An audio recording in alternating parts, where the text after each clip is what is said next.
Hopefully this will be the first of many of a new podcast. So let's start with the property market in general. Let's start quite broad and then we'll kind of drill down. So tell us a little bit about the property market right now. Like, how are things looking? What do landlords or just property owners need to kind of be aware of with just the current changing market? I think it's really complex for landlords at the moment. I think it's really difficult. I think things have changed a lot.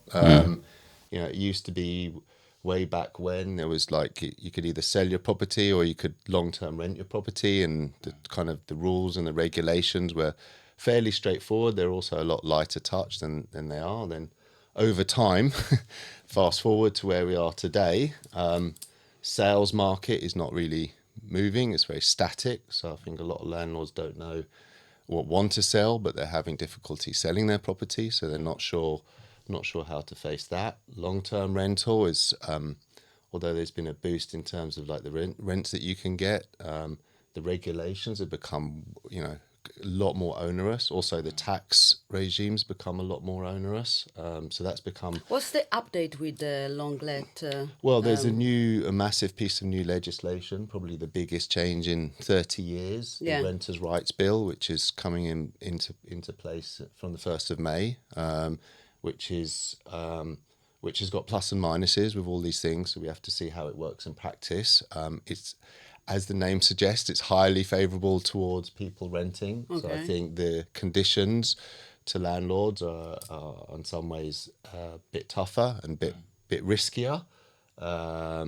So we're not sure what impacts that will have, whether it will be positive or negative. I mean, I think the government's hoping that it will help renters, but it might actually have the adverse effect on landlords. Well, if landlords feel that it is riskier, and one of the things that is harder is because one of the biggest changes is they can no longer give no reason for asking tenants to leave, for evicting tenants.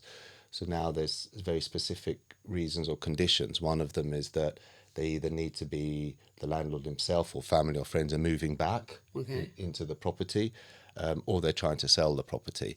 And if you were to do either of those things, it's not that you can then change your mind and say, no, I'll start renting again. You have to wait a period of time. I believe it might be a year. I'm not sure, before you can put it back on the market. So that might have you might be in a situation where someone's trying to sell, they're not selling, they're not then able to put it back on the market. So even for people trying to find a property to rent, it's gonna... So that might have, again, an adverse effect. I don't know, to be seen.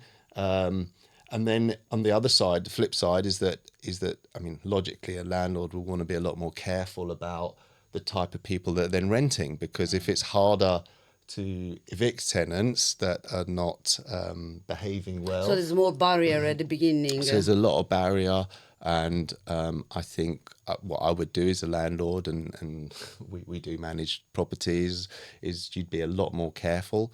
And then that, I think, leads to kind of cherry picking the best renters. And in a way, the government has sort of wanted to make things easier for people that are maybe not in as fortunate position, but they're exactly the group of people that you're going to try and probably not take the chance on, because there's, coupled with that change, there's some other changes, which is you can no longer require or request like an upfront rental payment, and this was often used in the case. So no deposit. Huh? So essentially, you can do the deposit, which was previously, was dictated as 4 or 5 weeks, and that's still in place. That's absolutely fine. But what would happen in a situation where you would do a credit check on a potential person that's renting?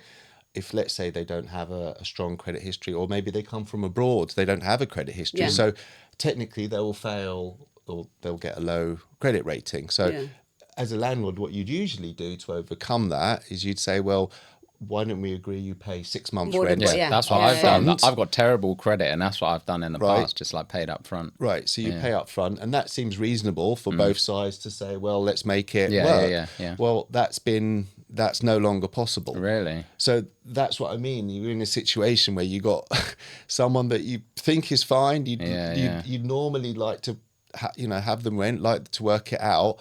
But would you take the chance? And I like in this situation, I'm not sure that some landlords would. So it makes it more difficult for people that actually maybe do have poor credit ratings or are not in that position to do so.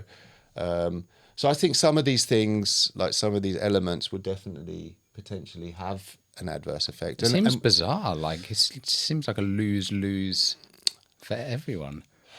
But what's from our side? What's the impact on short letting market? Well, we're already seeing some impact. I mean, the two things that I think we've seen play out is some landlords have started selling up in advance because I think they I don't saw want that, to. yeah. Again, they don't feel that it's favourable to continue to long let on that with those terms. Yeah, they're already starting. Yeah. And then some of them, are switching to short lets because short lets becomes more appealing or less onerous in terms of having to make the similar type of commitments as it stands. So that's something that might accelerate. We're again yet to see when the actual legislation becomes active. Well, I started seeing people calling because they wanted to escape from this. I would say starting from January, like a big chunk. And they were either worried about, right, what do I do? Because I don't want to go into this kind of situation because I'm not comfortable. So some people were like, right, I'm going to just do short letting, full stop.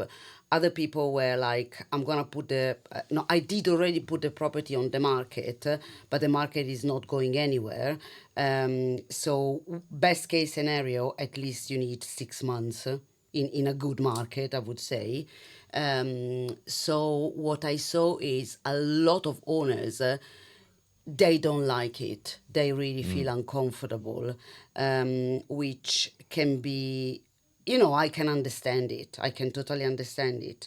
I would say what I told them is, you can jump in.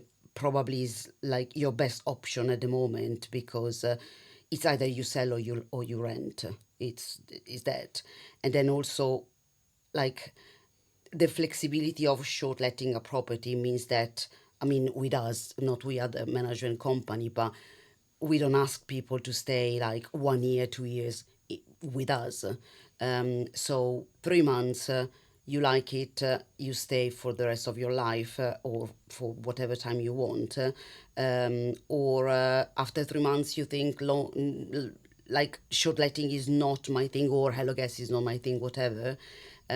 So I still think that I know it sounds like, yeah, but you do short letting. Of course, you're saying this. But like as a matter of fact, you have a lot of flexibility with short letting because you can literally decide, right, I'm going to do this. And then like in the course of 1 year, 6 months, whatever, you can still change your mind. So you have this flexibility. So you are not like forced to take a decision now and then keep it, no matter what is happening in your life. So I'm a firm believer that whatever is your situation, short letting is always a winning formula. It is. What are people, when you're speaking to people, Veronica, like what are they normally worried about? Like when you've got someone who's like, or they previously be doing long lets and they're now looking at transitioning to short lets, like what's the fear that they have normally? I think the main point is because they are not used to is you don't have a fixed amount of money every month. So with long let, say you have £1,000 every month for 1 year, 2 years, whatever. Okay, so you can plan. You know that at the end of the year, this is going to be your income. With short letting, because of the market and because of the seasonality, you don't have the same amount of money coming into your banking account every month. So the worrying part is, right, I have a mortgage to pay, which is £800 every month. Will I be able to cover it, yes or no? That's the main question. So what I try to explain is that you need to look into this as a, like, look, whenever you do an investment, you need to give it time and you need to look at it 12 months ideally. Yeah. Because at the end of the year, you will have a clear idea of how much money you made. I know it can be like not a gamble, but it can be uncomfortable because we all like, security, stability. I want my £1,000 every month, no matter what. But it doesn't happen overnight. Like, you need to adjust. And also, look, when you invest in stock market, it's the same. You don't invest today and then by Wednesday you have your money back. Yeah. You need to give it time. So I always tell to the owner, think about any kind of investment, give it time. Give it time to, perform. Yeah, and makes a then lot of sense. Once you have the whole year covered, you can see, am I comfortable? Yes or no? And also, you have more money coming in because, let's be honest, 90% of the time, short letting gives you more return than long let. Yeah. I suppose Yes. you have higher highs, Of but then course. there's also Yeah, the 'cause I was potential of gonna lower say lows that- as well. Yeah, I right? mean, Of it course, depends it's like up, when- down, up, Yeah. down, up, down, up, but it down. but I guess it nets, like when you account for the seasonal fluctuations, it probably nets out. Exactly. That's what Yeah. I say. And when we give them, so usually they ask, of course, the question is, how much money will I make? So we give them an estimate. And I always make the point of telling them, look, we will give you two numbers. One is a low number and one is a high number. We will manage the price, leverage the price according to the season. Yeah. So, stupid example, you go on holiday in Greece in February. With £200, you have a flight, 5-star hotel, and everything done. You go in August, it's £2,000. So you need to understand that it's not like a flat line. Yeah. It's up and down, up and down, up and down. Yeah. That's why you need to sit down and wait. Some month you're going to be like, oh God, what is this? And then some month you're like, wow, I did cover my mortgage for the next 6 months. Yeah, I mean, what we find, it depends a lot when hosts list the property. So because of this seasonality, so The if somebody's timing coming is in important, yeah. at the what we call the low season. So low season months are months like November, but, early December, because they're typically months people don't travel or visit or stay as Yeah. much, and January and February after Christmas. Then you get into what we call the mid-season, which is more the kind of April, May, June, and then the high season, the sort of summer holiday period. So if you list your property in the summer holiday period, you should see pretty healthy, good returns, but then you might assume that continues for the low season. Exactly. Yeah, yeah. Or you enter the low season, and that's where I do understand it can be a bit of a panic, because it's a bit like, well, the income's not yet coming. Yeah. And then some owners do kind of get cold feet and say, hey, this is not quite, what But also, what we're looking I for. also try to explain this. If you come in the low season, you think, oh my God, what have I done? No, because whenever you start with a listing with 0 reviews, you need to start with a lower price. You can't ask the maximum price. So if you do this in high season, you're going to think, oh God, I really wanted to ask the maximum price. Yeah. So you're going to be like, oh, why did I do this now?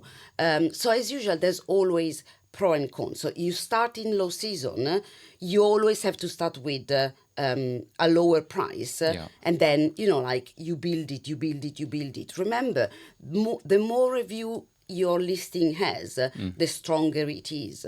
Some people they do their own research, which is absolutely fine, but they need to be guided, because typically, my neighbor is asking £200 per night in February.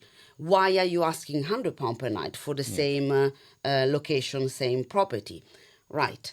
How many reviews he has? How many reviews do you have? Yeah. Does it have any bookings? Because also Exactly. the calendar's misleading. Oh my God, because exactly. One thing we find is that when you Exactly. actually look into the calendar, you'll see that they've got no reviews and the calendar's fully available. So No one is gonna book. They might be Yeah. asking for that price. It's exactly the same with marketing as well. It's really funny. We see it all the time where someone will be like, look at this competitor, they've got really high prices, or they've got this or whatever. And it's like, well, for all we know, they're getting no sales. Yeah, sure. And also, to your point, like the reviews as well. It's exactly the same thing with like e-commerce.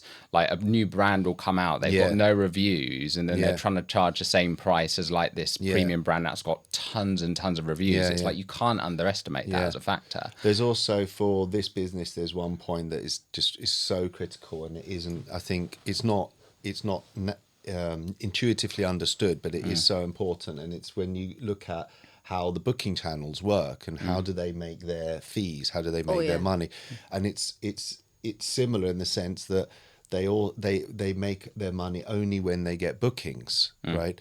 So it's logical. I mean, that nobody knows exactly what goes in the algorithm in terms of where they show properties in the list of results. So if a guest is or traveller searching, you obviously want to be top of the first page. No one knows the exact formula, but there are a lot of things that are known, and they will tell you this as well. And one of them is, you know, basically how many bookings are you getting? You know, because if a property is attracting a lot of bookings, it follows that a lot of people like it. It's getting a lot of reviews, and the booking channel makes more money. So, you know, if a listing is overpriced or unattractive or they know whatever, they're not going to make money. They you know, they will maybe give you a limited period at the beginning when they'll put it higher for new listings to give it a chance. But if they see that people are not actually interacting, so it's not just simple as booking, they can also look at interactions, views, people saving it as a favorite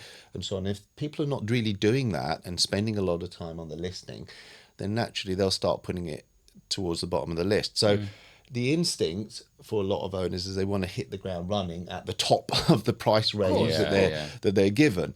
But it's actually counterproductive to the start and the health of that listing, because it does mean that the booking channel will probably put you lower. It'll be a bit slower attracting bookings. Also, which then availability, has how much availability pressure. you give. Like if you come to us with a property available once in a while, the channel will not be like, oh, let's push this listing because I'm gonna make a lot of money. While if you give like the whole year of like availability, they know they're gonna make more money on this listing, so they are more prone to like push you a little bit. So you have to play the long game, really, is what I'm hearing. So, right? and you need to give it a bit, again, you need to give it some time. It's especially not if just, you're coming from a long let as well. Right. You kind of have to reset the expectations. It's a different dynamic. And I think a lot of owners struggle because I understand there's financial pressures about cost to cover, but it's not the same as the fixed term rentals. But once you get your listing started, if you can price competitively, you'll get bookings, you'll get reviews, and then you'll get into what we want to achieve, a kind of positive virtuous cycle where you'll be put higher in the search results, which will then get you more bookings, which will then get you more reviews, which will then allow you to charge higher prices, and then it becomes a positive thing. But it might take a few months to to get to that point. It does take few months. I've never seen in 14 years we are doing this business a listing starting on Monday and by Friday fully booked. Have you ever? No. I mean, way back when Airbnb was starting, there was a lot of excitement. Don't tell me I'm wrong. But now we're in a different. Completely. Now we're in a different sort of space, and it does take it. And you're absolutely right. Any new listing does take time, because logically, also somebody has to book. Then they'll stay in advance. Then after they stay, they'll leave a review. Exactly. So that, as a minimum, to get your first review, that will take at least probably 1 month. So it does take time. But if you allow to do that, and then you get yourself into a positive position, then that's the time when you can really evaluate. I always say, give it 3 months. And then we can talk. Then you have all your questions. Then you will start to understand everything. And then it does make more sense for you. But you need to trust. Like, if you choose a management company, you need to, like, let them do their job. This is what we do 24/7, 7 days a week, since years.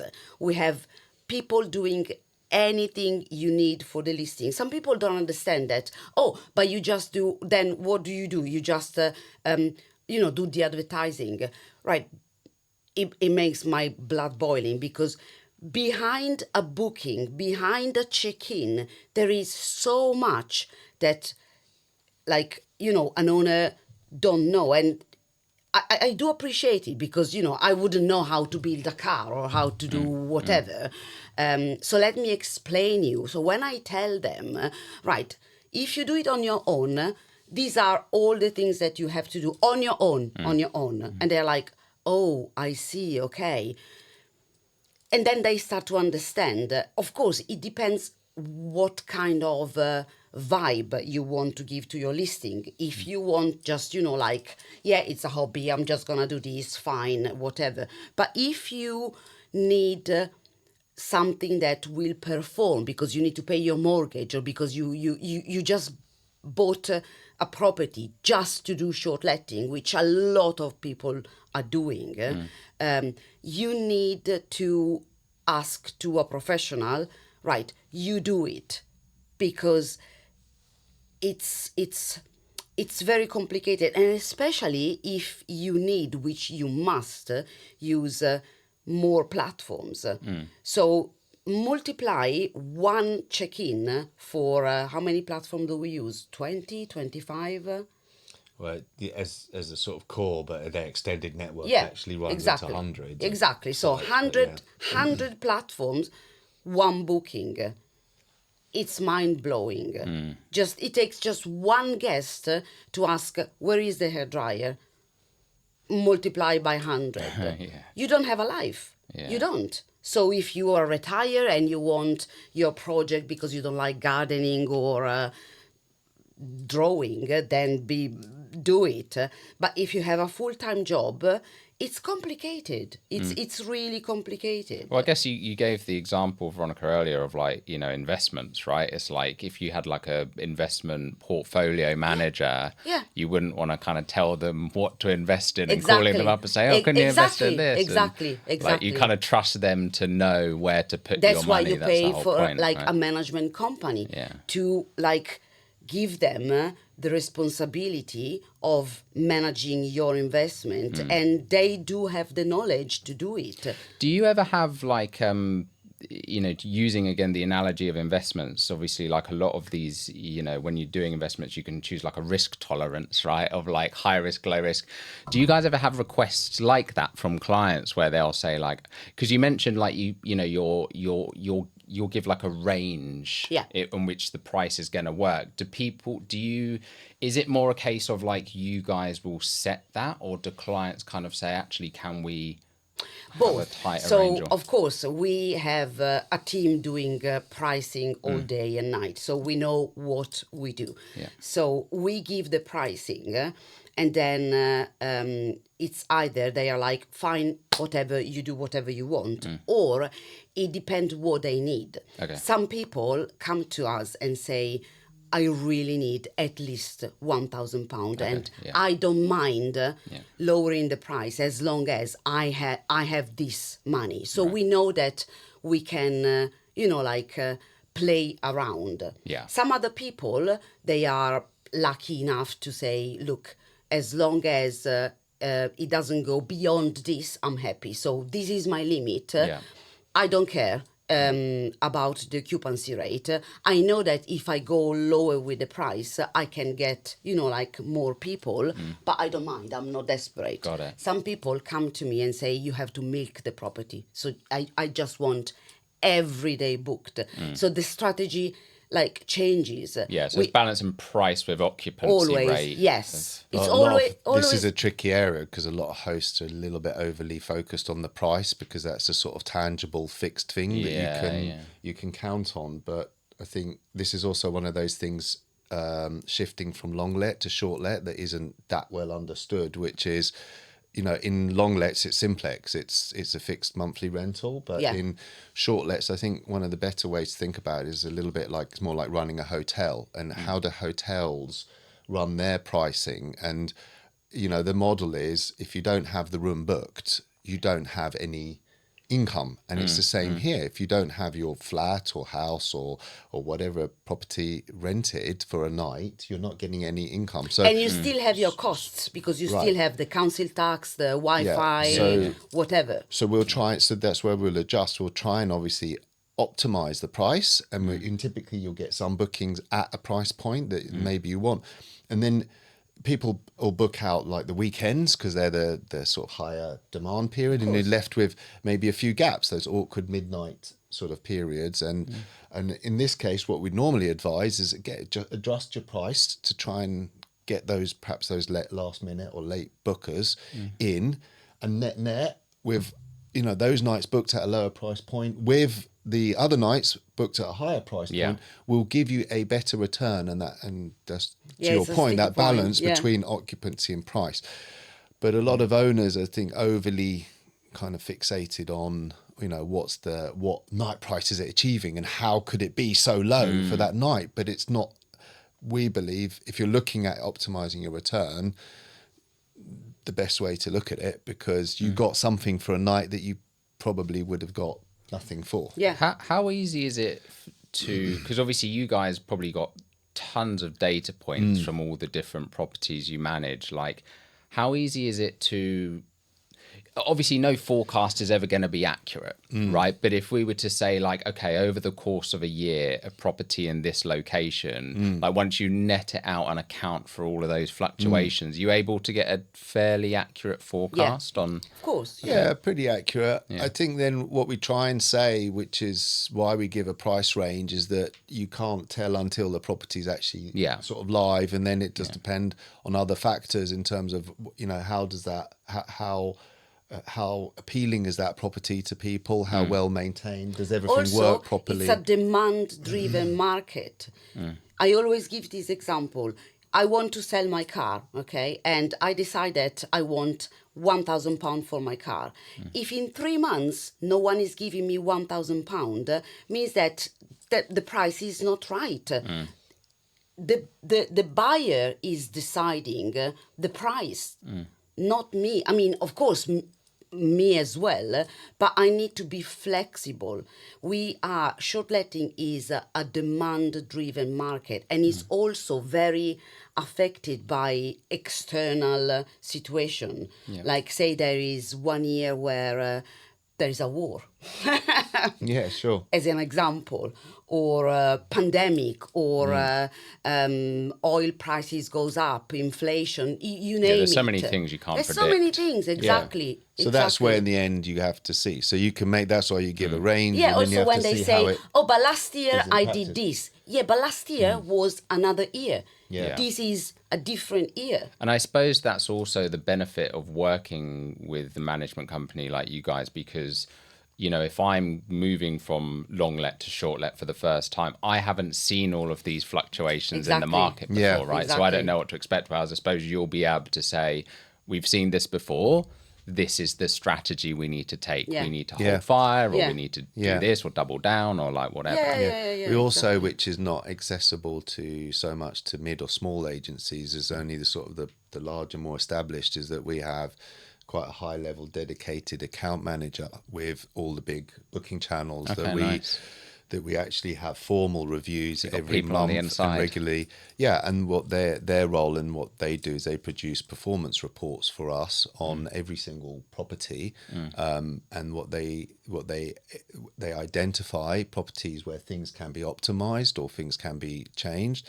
But they also give us a lot of valuable data, which they have. If you imagine how much data they receive in terms of future travel trends, so we can adjust our strategies, because they'll say, well, look, this period is going to be tough, so you need to maybe set some sort of early bird promotions, which is something we've been doing recently and had some success, because they're saying, well, if you can secure or lock down those bookings in a period of more challenging demand, then your properties will perform better. So we can also trace and track how we perform against the market and also a competitor set. So we have access to quite a lot of useful data that individual hosts and smaller agencies just wouldn't be able to do. Yeah, it's the shooting power, okay? The more established and the bigger you are, the stronger you are in the market. Ideally, you know what you are doing better than someone that has got not much experience, not many property, and it's quite local. So say, I don't know, a management company in Brighton, okay, and they manage just 10, even 20, okay, properties in Brighton. They know Brighton.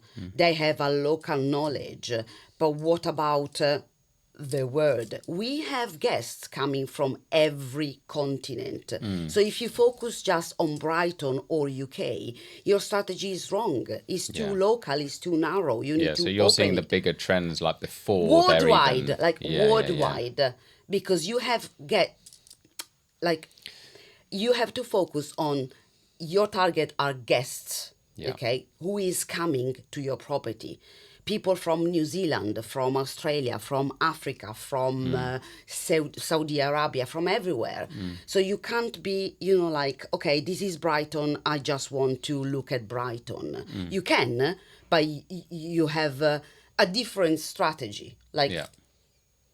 Yeah, I mean, booking channels, they're global. There's not, there's not a dedicated booking channel for Brighton, dedicated exactly. booking channel Exactly. for Edinburgh. But, they're global platforms Exactly. that depend on, obviously, these global trends and also global settings, global promotions, other global things that you can do to try and drive traffic and optimize your listings. It's funny, isn't it? Because I guess it would be easy to think like, I'll find a company in Brighton who knows, the local area. But to your point, to only see that, you're kind of missing the bigger picture where most bookings are coming from. They're not coming from Brighton. From Brighton, exactly. And also what, a lot of people are like, right, so I have a property in Brighton. Let's keep Brighton. I love Brighton, not because...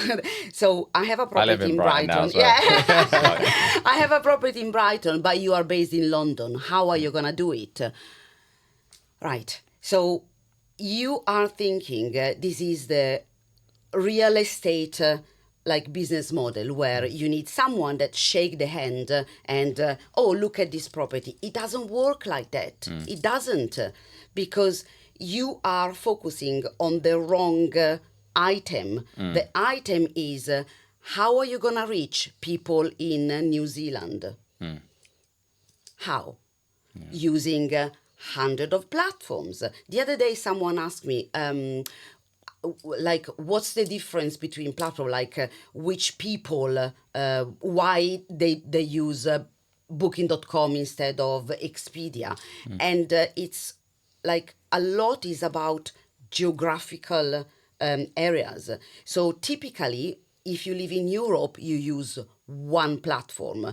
If you live in America you prefer this other platform. If you live in China you use this other platform. So that's the important part where you have to have a multi-platform approach, because if you use just one platform, say Airbnb, okay, because everyone knows Airbnb, you will just get people from one area. You target one area of people. So you have just 1/3 of what you could have. So when you have you want more people, how do I improve my occupancy rate? More platforms. More platform. Look, where are all your guests coming from? Paris and Madrid and Italy. Okay, where's America? Where's China? Where's everywhere else? Open all the platforms, open your listing to all the platforms. You will see people from even continent that you didn't even know they exist. Yeah, it's funny actually. I always think that whenever I go somewhere where they don't have Amazon, you kind of think what? You don't have Amazon? What is this? Yeah. But there are, you're Exactly. absolutely right. It's Exactly. different. And I suppose for us, Airbnb is such a big thing. But I suppose everyone knows Airbnb. Yeah. Everyone knows because for whatever reason. But there's so many other channels that you can use, that you have to use. That are more predominant in different markets and countries. And also I think because Airbnb was the pioneer. So that was in a way, that's why everybody does sometimes say, are you Airbnb-ing your place? But because of the success of Airbnb, the other big channels that are relevant is Booking.com, because Booking kind of became a leader in the hotel space, and they naturally, thought, hold on a minute, there's this short let space, let's get involved in that. And they've been investing massively, and we've seen a huge increase and improvement in Booking.com's product, their website. Do you know what and I number of always, guests. bit of a side note, and you know what I loved about Booking.com is they had this like gamification thing. I think I'm like a genius level 3 or so. But I used to love it, and I would book on there because I'm like, I need to rank up my thing. Just so you can call yourself genius. It's quite smart. And right? it is, and it works. And there's a lot, and it's also good for hosts, by the way, because being a genius tends to be a loyal booker with a good track record. It's true, actually. You can you often give them a little discount for the loyalty, but on the other side, it means that you're getting good quality guests. These are the types. This is a great example. The Airbnb, for example, has not yet got a similar scheme. And Booking, they've all got their different strengths and weaknesses, the platform, but Booking's broader. They're also trying to, I think, integrate and offer good packages for car rental and travel and other things, not just accommodation. But there's other big players. Expedia, which owns multiples of different sites. They own a site called Verbo, which is huge in the States. So that appeals again to a very middle class type, or good, again, quite wealthy American traveller. Interesting. We find. So there are different platforms, and not all, again, smaller agencies are able to maybe manage some of these things, because when you get into multi-channel, this is where everything multiplies. It gets a lot more complex. You need software. You can't do it any other way, because if your price setting obviously needs to be applied, but each has got their different promotional and also ways and rates. The nightmare is the double booking. So if you have just one calendar, say you have just booking coming from Airbnb, you have your little calendar, Jan, Feb, March, booked. Yeah. But if you have two platforms, then, I have two booking for 17th of March. Oopsie, that's a big issue. And I've had that before when I booked somewhere on Airbnb. I had double booked. Someone messaged me saying, sorry, it was double booked. And then there's also some, which is not, again, small agencies can't do, but through our partnership with Expedia, they have access to what they call an affiliate network, where there's more than they've got more than 60,000 affiliates. What does that mean, an affiliate? They're basically, if you imagine the old school travel agents dotted around the world, right? Interesting. And a lot of people still, you feel comfortable and book through those people. So they've connected them up through the travel agents to the platform, to the listing. And you guys are able to tap into it? We're able, unless you're a larger agency, they will not accept you. They will not accept individual hosts to list on that platform. Interesting. So these are types of benefits that we can, being slightly more established, but it does give you access to a wider and a broader market of bookers. And some bookers, like you say, go through if it's Amazon for that, but others will use other sites in other places. And I think we want to try and be on all the main channels, good channels, for hosts as possible, because that obviously gives them better returns. It's an interesting point you made as well about like the different demographics that use different like apps or channels.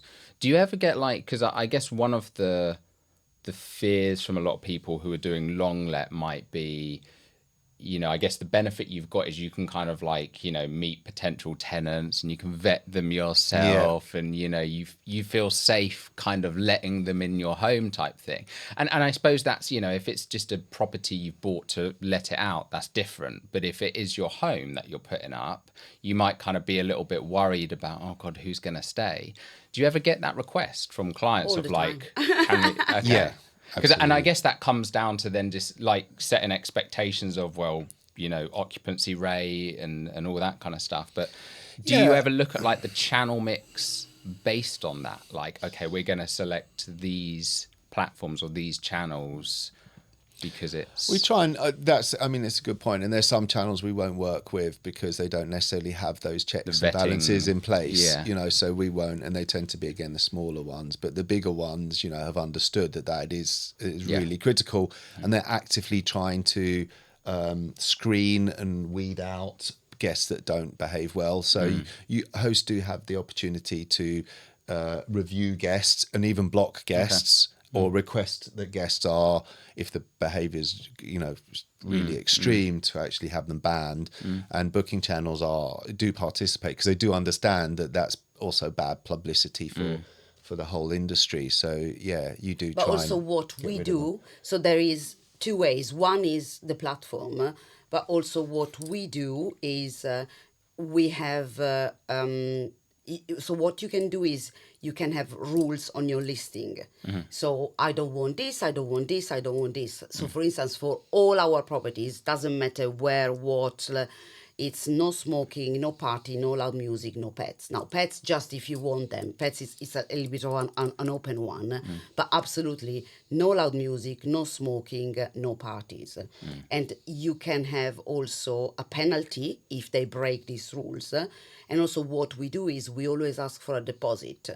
So something goes wrong, I can keep your deposit. Yeah.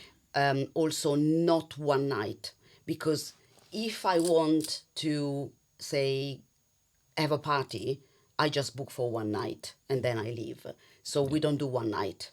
Then you can screen the guests. You can put age limitation. There's a lot you can work around. It depends on the approach of the owner and the management company. Now, as a management company, we don't want problematic guests. Yeah. Because yes, you have a booking, yes, maybe you have more money, but then the risk reward is not worth it. Is not, because if you have someone that trash the place, number one is a nightmare. Number two, you have a cost. But number three, your property is going to be blocked because you have to sort out the property. So you have to cancel the bookings and so on. So it's literally like a no-go for us. But also the owner can say, look, I don't want kids. I don't want people under this age. I don't want hen. I don't want stags. I don't want all this. So the more control you have on a listing, in my point of view, the better, because it's not worth it. It's really not worth it. It's not, unless you have, like, you are a cowboy and you don't care and you just want people coming in all your properties, which is not us. I suppose the funny thing is as well, like if you think about it, like with long let, you can't really enforce those rules to this. You can't say like you can't have a party in a long let. And you can't have access. You know what I mean? Yeah, absolutely. I mean, it's not completely dissimilar to long, because there's also issues around long let. I mean, I think the bottom line is that there's always risk with any form of rental. It doesn't matter. It's just trying to figure out how to manage it and control it in the best way, so that at the end of the day, it's a beneficial experience. But also there is a risk. Remember that after every checkout, we go in and check to clean and do everything. So in a long let, you maybe have, 2 visits in 1 year just to check the property. With short let, you have a visit after every guest. So if there's a problem, you know it straight away. You can catch it early as opposed to 6 months down the line. Exactly. Property's ruined. Exactly. It's a good point. Yeah, it's interesting. I mean, another tip for hosts, which is for anything, but it's the same for long let, is don't have personal belongings or high value items. It seems obvious or logical, and it's a shame, because obviously you want to have your home being appealing, but we do find sometimes hosts leave things of value, and then if something happens, and they might be disappointed. So the best thing to do is think about rental as having somebody who generally is positive and respectful, but it's not the same as if you're looking after your own home. So and that's, you do the same in a long let, obviously, right? Absolutely. So I guess it's completely the same. Yeah. I always tell to the owners, whatever you don't want people to touch or see or use, just put it away, lock it, bring it where you are. If you don't want like them to use your super expensive chair that you bought 20 years ago in wherever, just don't, because everyone is going to sit on the chair and they're going to use it. And after, 2 years, it's going to be like, there's wear and tear if someone use a chair for 2 years. So if you love that chair, don't leave it there. Just don't. It's easy. You don't have to... like some people ask me, oh, do I have to empty the property? No, please, because no one wants to go in a bland, boring and nothing. It needs to have personality. The more personality a property has, it will catch the eye of the guest. So, oh, look at this place. That's look nice. It's got some character. So don't empty the property. But again, if you have something that you really love, take it with you.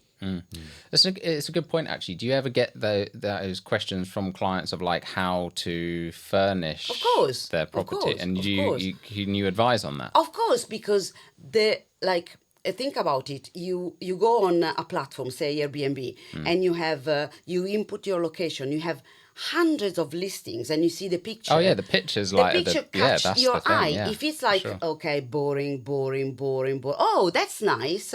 So it's in our interest to have a property that looks nice because you have more bookings. It's functioning because if you have something that doesn't work, so before starting short letting, you always have a round of maintenance.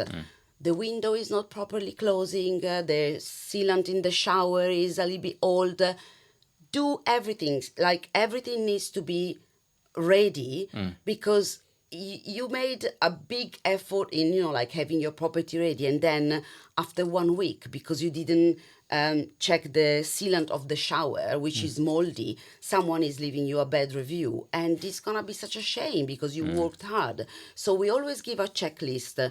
Check this, check that, any kind of maintenance, just do it. We can help you.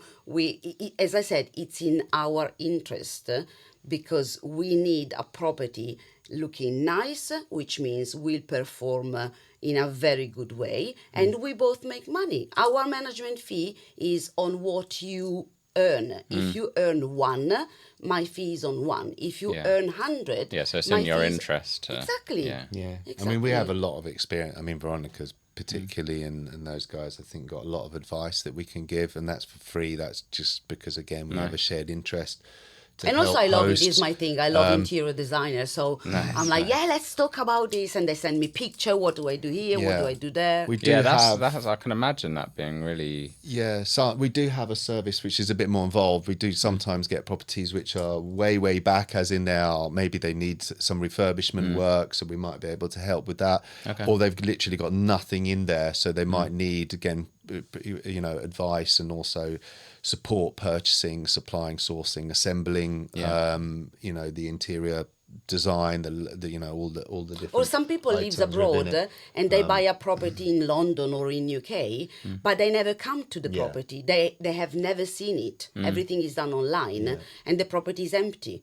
So what do we do? We have to do something. Have you got any like examples where like you've seen a property where it's been like, really bland and boring, and you've then kind of helped them turn it around? And, Always. like, it's increased, like quite a few. There's how much can you increase like the revenue massively by? So there's one example I can think of on this, which was actually it was a property in Soho in centre of London, and they're very small. So this flat was actually very small, and the owners, he lives abroad, and he's slightly elderly gentleman, and he hasn't been there for some time. So when we took it on, it was literally very bland. There was kind of a lot of white walls. It was very basic, It's not what you're kind of expecting. low-end furniture, and dated.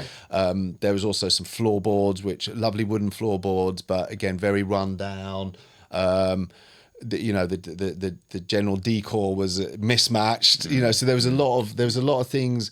But here you've got a little gem right in the center of very high demand area, and it's not that we could completely reconstruct the flat because it's still a small flat, but just by taking care of some of the decorating, sanding the floors, but purchasing coordinated furniture, putting some pictures on the wall, giving it a bit more warmth and character.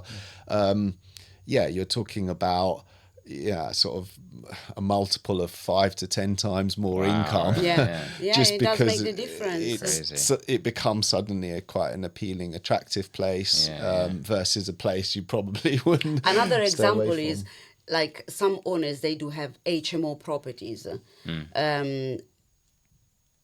they don't look like really appealing. You have the space, you have the rooms, you have everything, but the setup and like the look is not something that I'm gonna be like, oh yeah, I really want to stay there.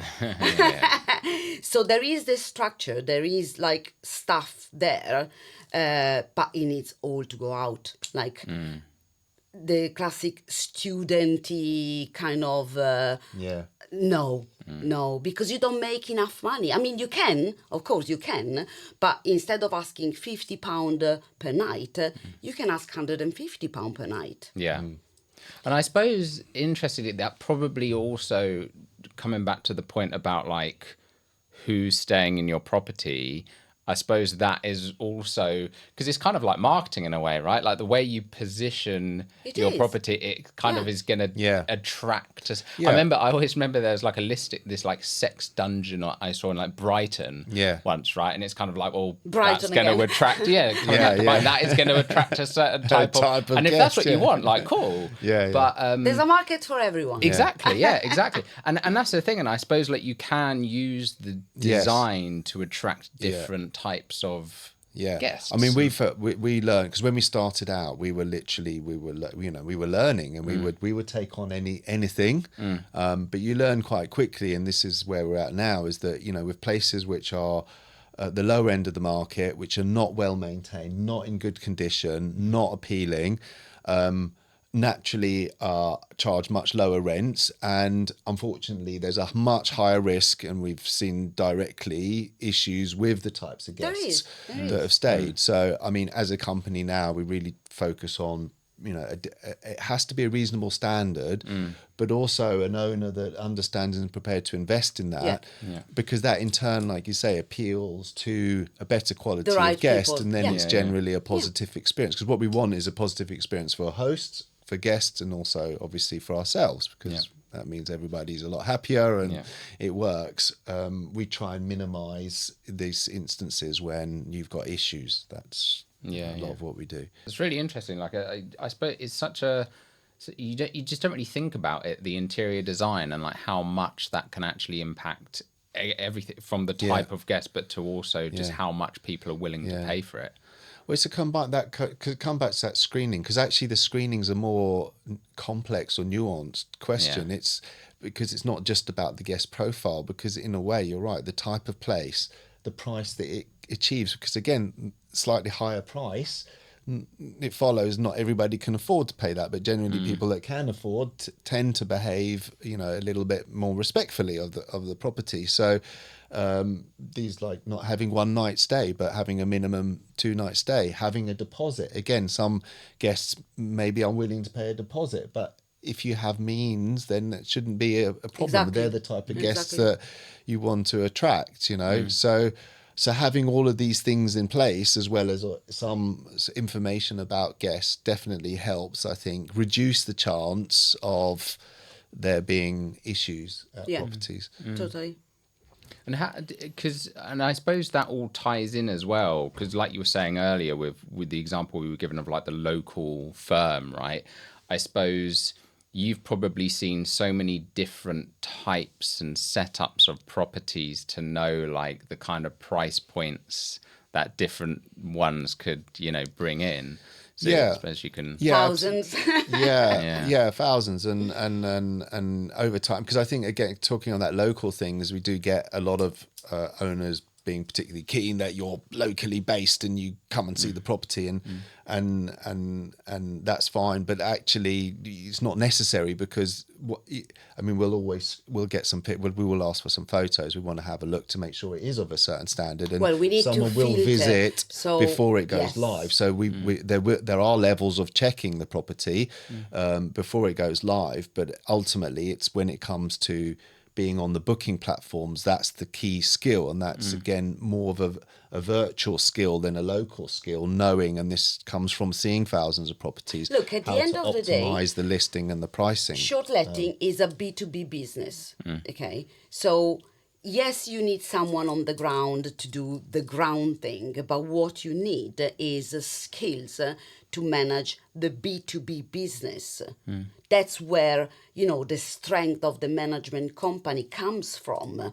What you can do, how many bookings can you get me? How many reviews can you get me? How well my listing will perform? That's what you have to focus on. It's the world we live in. Yeah. Everything is AI. Everything is online.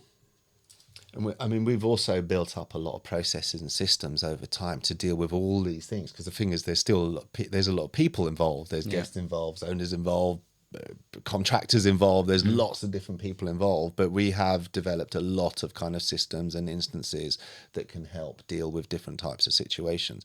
So there's still surprises, but over time, there's fewer surprises, and you kind of got a better idea of how to manage these situations and how best to set them up and get the most from the property. I think we are almost ready for everything. We saw a lot. Don't speak too soon. Yeah. There's always room to be surprised. Yeah, how, like, on that note of, because obviously you've got, like you said, the cleaners, there's going to be so many different moving parts of managing, which I guess maybe you probably don't think about if you're coming into short letting for the first time. What are those kind of moving parts at, I mean, that's where hosts, even because hosts can do a great job with their own property, but that's where it becomes a second job. It's very intensive, because it's not just about getting the booking. I mean, you obviously go through creating the listing, putting the listing up. Then you've got the communication with the guests. So we've got a strong customer service team that's online all the time to be super responsive. So that's critical in terms of managing the types of things that guests want, or if there's questions, we need to coordinate that. Cleaning and the linen management is a big component. So with every guest stay, you need to make sure it's guest ready, and then it's been checked. There's the turnover between stays, so you need to coordinate with them. And again, we have apps and communication systems with them. And then in the instance that you've got maintenance issues, this is where there's a broad set of contractors that you might need, because you could have problems with locks, boilers are typical in the winter season, electrics, lighting, drains, maybe some handyman for general things, handles broken or something. So there's a whole bunch of other people that you need to coordinate with to, again, support the owner and support the property. And that's something that we're very keen on. And that's something increasingly, as there are a lot of good Airbnb properties, and the question becomes, how do you stand out against the rest? And we think that one of the ways to do that is to ensure that the property, everything works as advertised, as the guests expect, as well as the property being appealing, which then in turn again leads to those positive reviews and so on. So also, it's very important to be very open in the listing, as in you need to say everything about your place, because what you don't want is to avoid saying something, and I'm going to give you an example, and then guest shows up and is like, I didn't book for this, I didn't want this. So for instance, yesterday I had a call, and this owner says, but one of the bedroom is near a busy road, so sometimes can be noisy. Is it a problem? Yes and no. Yes, it can be a problem, but as long as you say it in the listing, I know what I'm gonna book. So definitely. if I am very annoyed by any noise, I will not go there. If I want a super quiet place, I will not book there. If I don't mind, I book there. But if I book there and you didn't tell me it's near a busy road, then I'm going to be disappointed, and then I'm going to leave you a bad review. Yeah, and I suppose it's funny because I guess people probably short-sighted, maybe thinking like, oh, well, if I don't mention it, I'll get more bookings. Exactly. But then the paradox is, if they get bad reviews, then they're going to be shown less, and then they're going to get less. That's why it's bookings. always better to be honest and There transparent is no and try perfect and be place, as clear as you okay? can. Every place has got something. Just mention it, and then... Some people like road noise. Absolutely. Well, some people doesn't bother. One of the ones that come up often is because there's a fair number of ex-council properties, and some of them are actually, if you are amazing, how they look inside, Yeah, and they're inside really they are appealing. amazing. And we have, this is again something we learn, is that we had photos of the inside. It wasn't as transparent that it was in a council property, and that's not for everyone. Yep.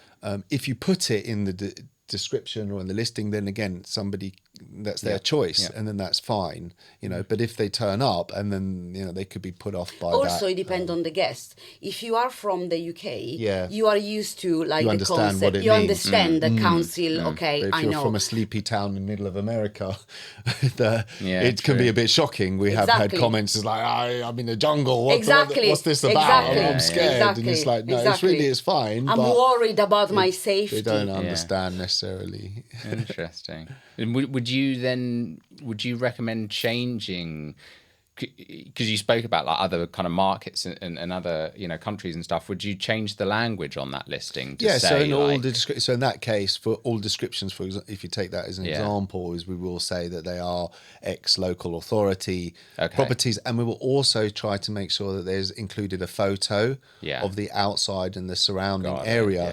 Again, because then if guests are booking and then they're unhappy, then that's more on the choice that they made, but it isn't because in some way they've been deceived or we've not tried to show fairly what's on offer. I've never actually thought about this, but obviously there's so many different booking channels. Do they all allow you to choose your default picture? Or do some of them mostly they choose it do themselves? mostly they do, which is fine. Interestingly, also AI is influencing what we're doing. It's not there yet, but I imagine in the future AI may actually be selecting the best photos. Well, I was going to say, because even with Google algorithm, they can sometimes take a picture from your website that you haven't asked for them to use, and then it looks bad. So they're not there. I don't know. Maybe there's some permissions, or as far as I'm aware, they're not there yet. I imagine that's probably something that would come in, and I think that would be beneficial because they have we don't have the access to the interaction to understand what photos people.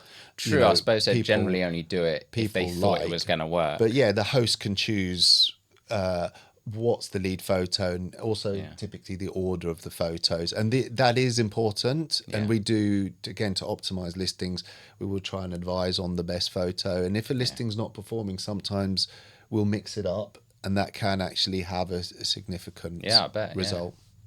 Yeah, that's actually. Can you do A/B testing on there?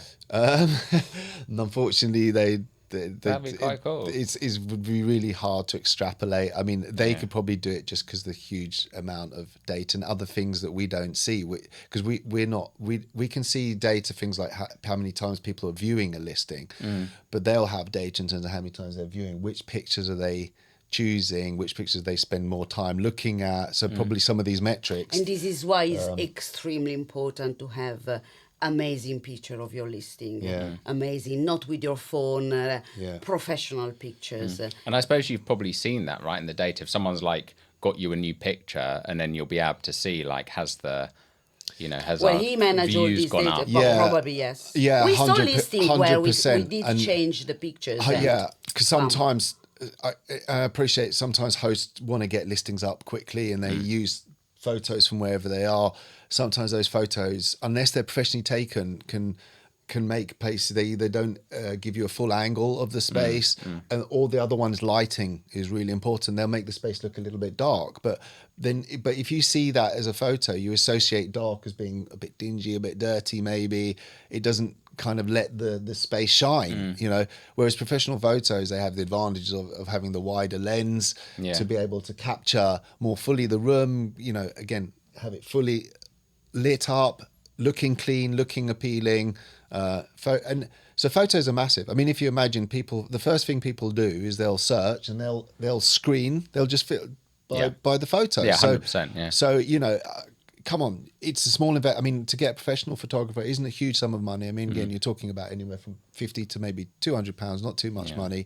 And it's really worth it because it will honestly potentially pay you back even within one booking, because that will get you a booking that you for us maybe now is a must. didn't have. It's a must. I suppose even that as well, though, to your point about kind of setting realistic expectations is, like sometimes in the when you're looking at like property listed, like real estate agents, and they have these like fish angle lenses almost that make the place look way bigger than it does.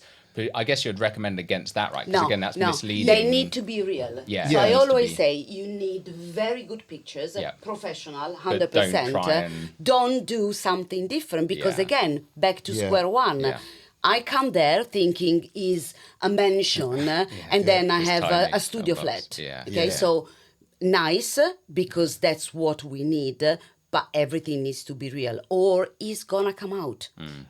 And because what's more important is that there's at least one picture of every space, both inside and outside. So again, you're transparent, you're showing everything that there is. So again, people can see what they're getting.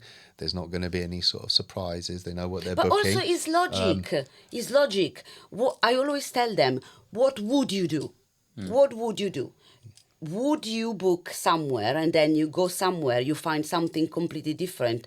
Would you be happy, yes or no? No. There you go. Yeah, for sure, yeah. So the other thing is you don't want, because this is a good point, sometimes you don't want too many photos, because some hosts, like literally, you can have 60, 80 photos, and it's overkill. People just need to see the main spaces. If it's a really good space, like a living room, you maybe want to see a couple of different angles. Yeah, you don't need 7 pictures of the sofa. The toilet, you don't need 7 different pictures of the toilet. And the other thing is, again, the type of photos, like you say, you don't want misleading that distorts the size, but you want it that represents the size. Some photographers can get a bit arty and look at objects, with faded lighting.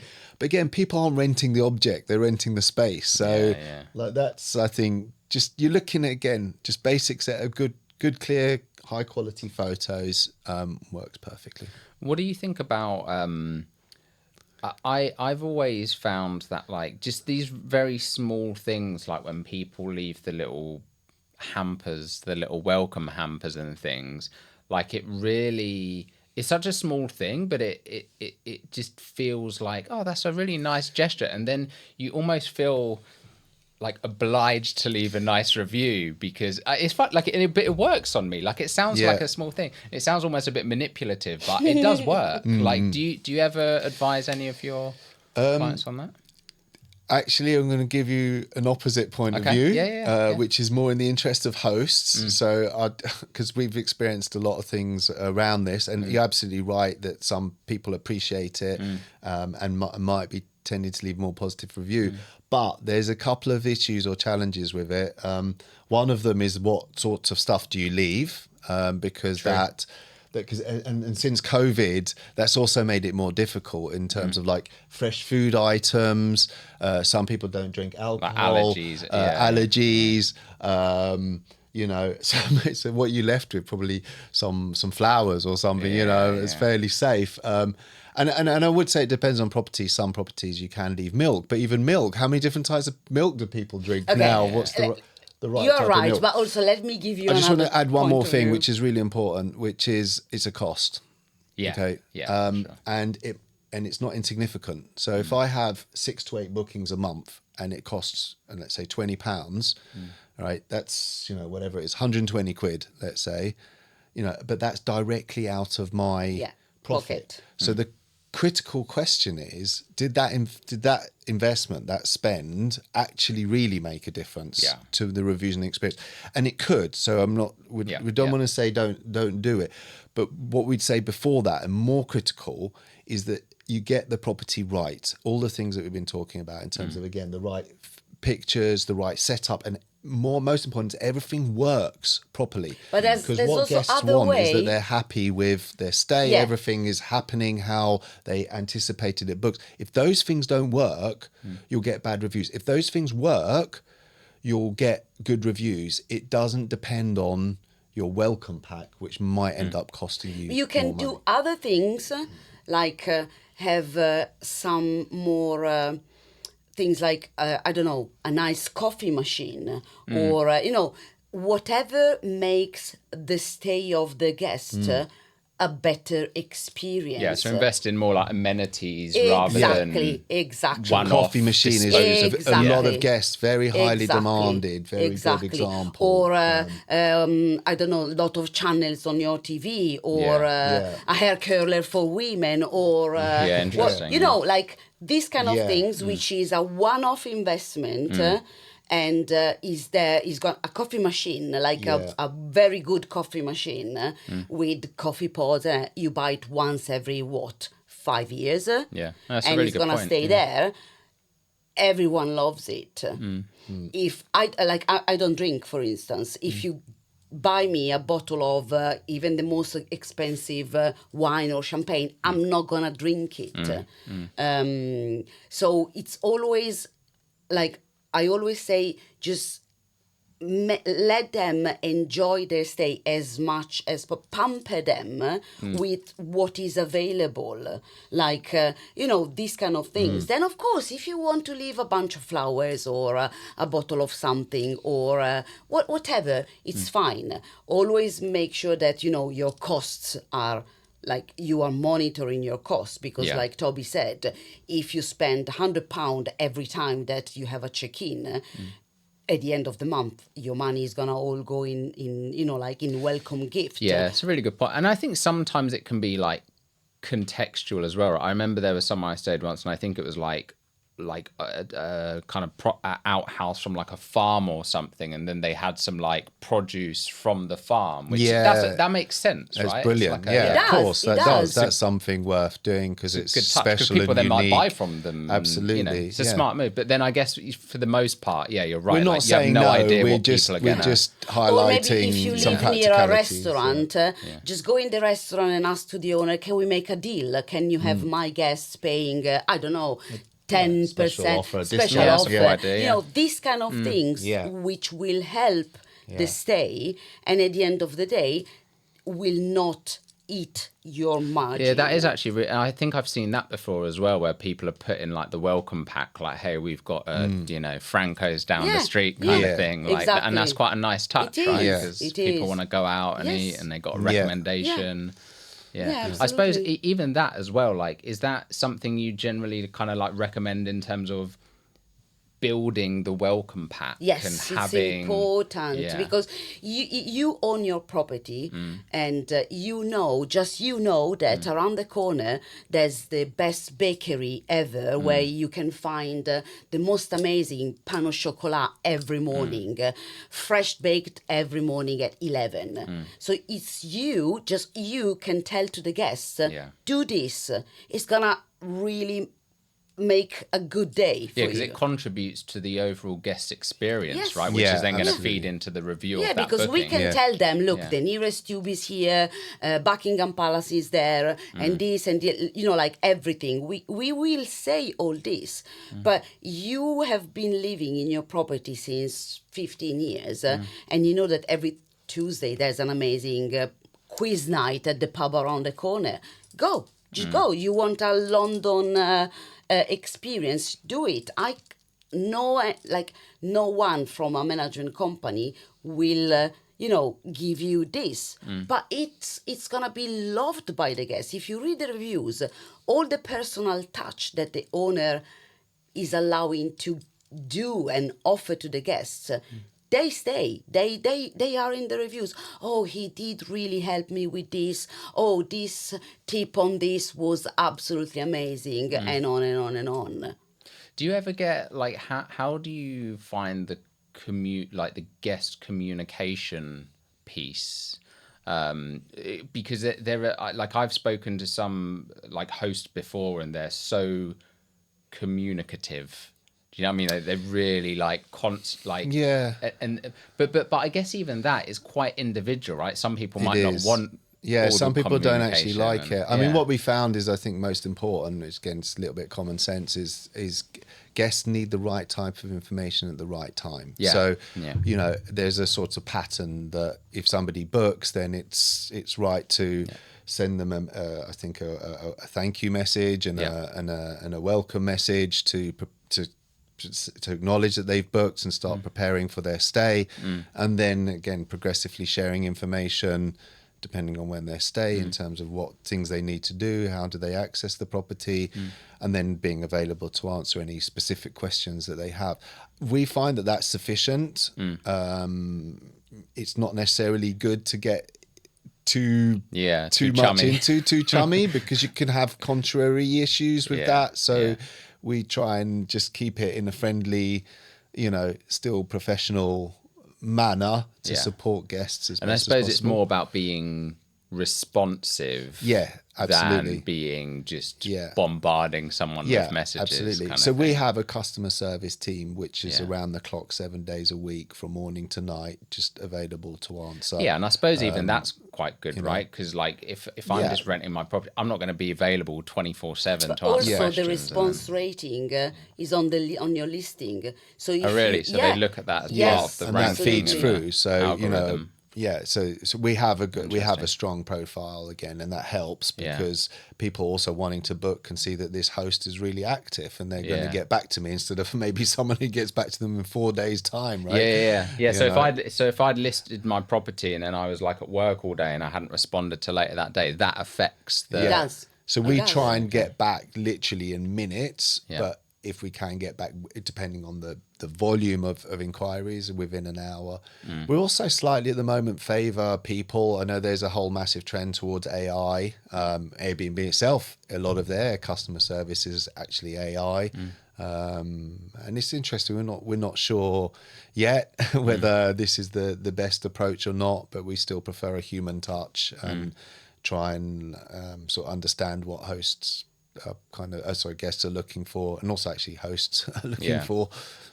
Yeah, I think most people, I mean, if you ask people if they want to speak to an AI or a human, they're going to say a human, right? Like, naturally. I think the logic or the benefit is if there's fairly simplex, regular type of question, then an AI can answer that. It's just when there's something a little bit more involved that you want to speak to a human, because the AI, if it doesn't fit conveniently into the boxes, then you get a bit stuck. Let's talk about the maintenance side again, because I guess you're going to have two types of people, right? You might have some people who know a local contractor in the area who they want to use, but then you're going to have some people who have no idea. Like if I've just done like a buy to let, for example, I might not know anyone. So how does that work? Yeah, so first of all, if hosts have their own contractors or anyone that they want to work with, then we will contact them, and we'll coordinate with them to work on the issue. So at the end of the day, hosts are responsible for their properties, and they are responsible for the contractors.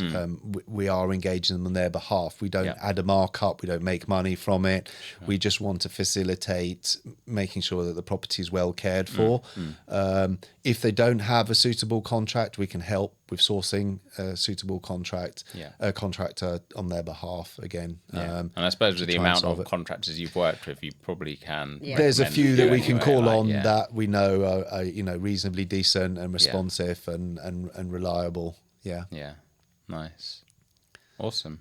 Cool. But also, it's important that the property, if there's a problem, the problem needs to be solved. Whether they do it or we do it. Someone needs to sort it out. But there's also a lot of people that can do a lot of things. Like, if it's some kind of like normal level handyman job, sometimes they say, oh, yeah, my father-in-law can do it or my neighbor can do it. Yeah, it's perfectly fine as long as the problem is solved. Yeah, there are people. I mean, this is a good point. That one of the things I think sometimes, again, comparing to sort of long lets, is that if a long let tenant has a problem with a boiler, it might take, which is not unreasonable, it might take a week before a suitable engineer, or if you've got a service plan, they're not always readily available from British Gas or whoever. It takes a week, then they'll come and hopefully fix it or sort it out. The thing is, in short lets, is the guest is only staying for 2 or 3 days, let's say.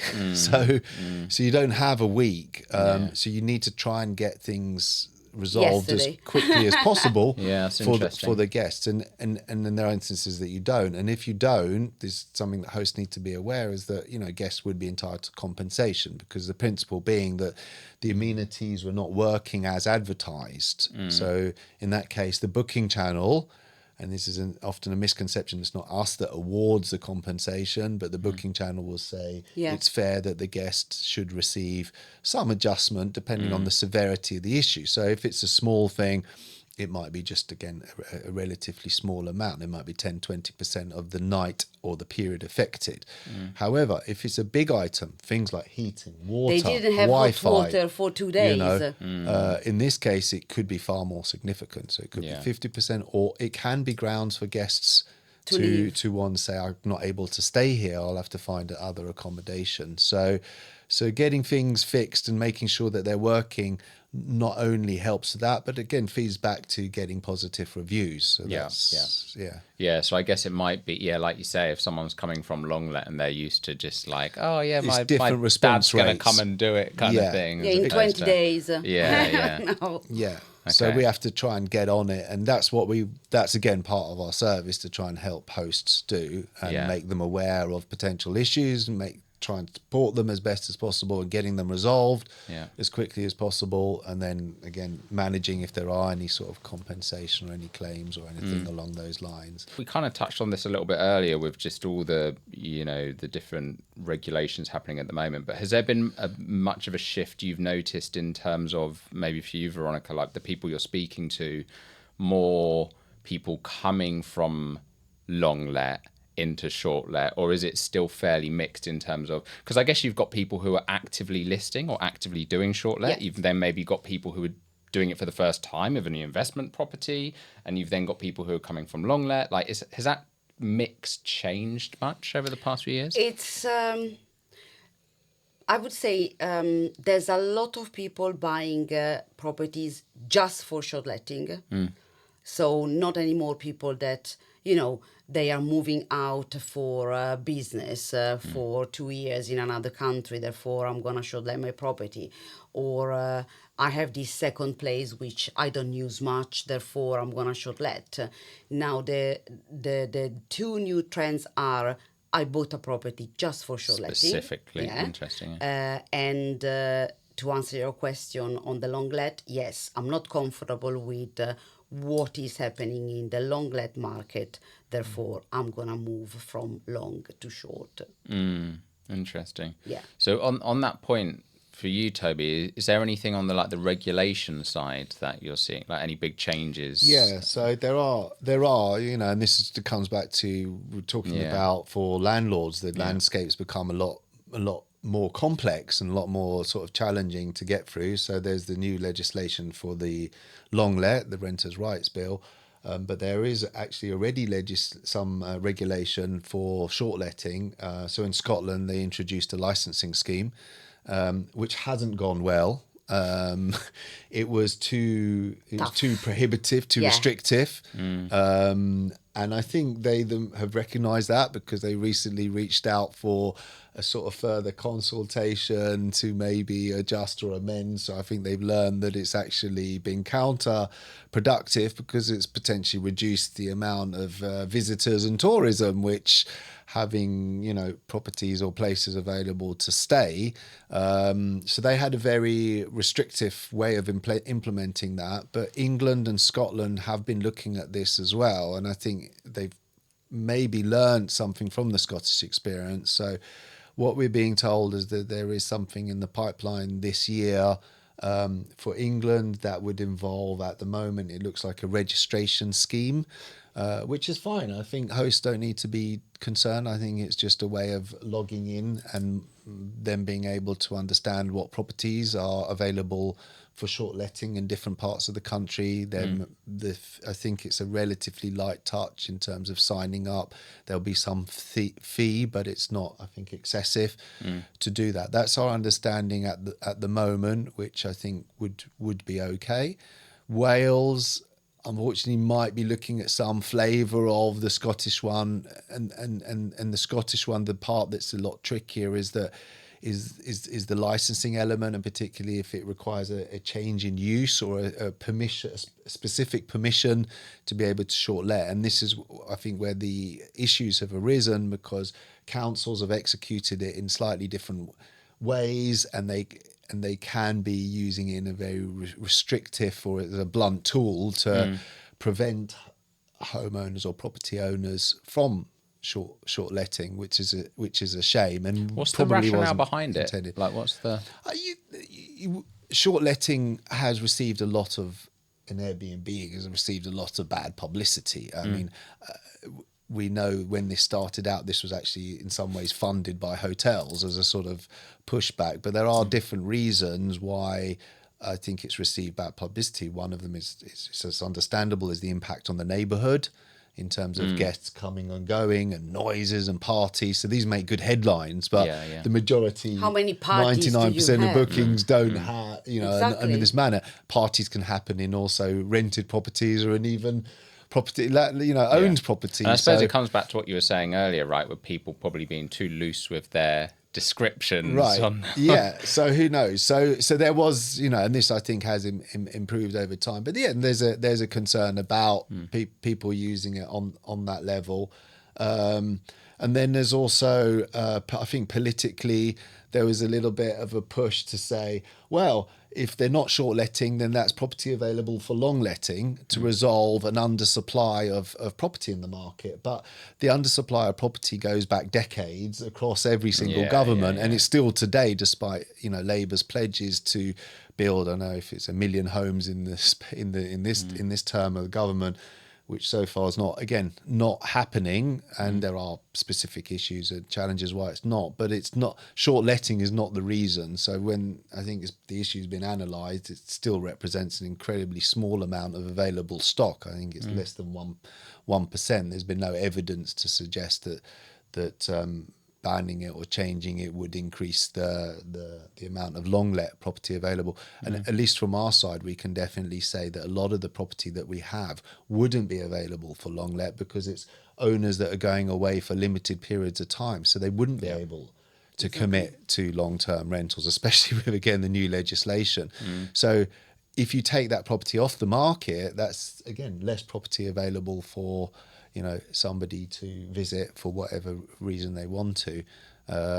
So we have to see, but I think we can anticipate there will be more legislation coming through. There will be some more regulation. We hope that it will be sensible. I think it's something hosts don't need to be too afraid of or concerned about.